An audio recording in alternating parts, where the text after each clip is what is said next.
কিয়ামতের মাঠে যে প্রশ্নগুলোর উত্তর দিতেই হবে। সুনানে তিরমিজিতে বর্ণিত এই হাদিসে কিয়ামতের দিনের একটি গুরুত্বপূর্ণ দৃশ্য তুলে ধরা হয়েছে।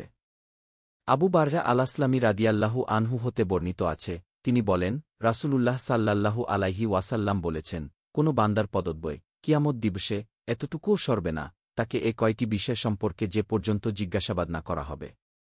কিভাবে তার জীবনকালকে অতিবাহিত করেছে, তার অর্জিত জ্ঞান অনুযায়ী কি আমল করেছে, কোথা হতে তার ধনসম্পদ উপার্জন করেছে ও কোনো খাতে ব্যয় করেছে এবং কি কাজে তার শরীর বিনাশ করেছে। তিরমিজি হাদিস 2417। সংক্ষিপ্ত ব্যাখ্যা। কিয়ামতের দিন কোনো মানুষ আল্লাহর আদালতে দাঁড়াবে, তখন 4টি প্রশ্নের উত্তর না দিয়ে সে এক পাও এগোতে পারবে না। প্রথমত তার জীবন, সে এই মূল্যবান সময় কোথায় ব্যয় করেছে? ইবাদত, নেক কাজ ও মানবকল্যাণে নাকি গাফিলতি ও পাপে? দ্বিতীয়ত তার জ্ঞান, সে যা শিখেছে তা কি নিজের জীবনে প্রয়োগ করেছে এবং অন্যদের কল্যাণে ব্যবহার করেছে, নাকি শুধু মুখের বুলি বানিয়েছে? তৃতীয়ত তার ধনসম্পদ, এটি কোথা থেকে উপার্জন করেছে?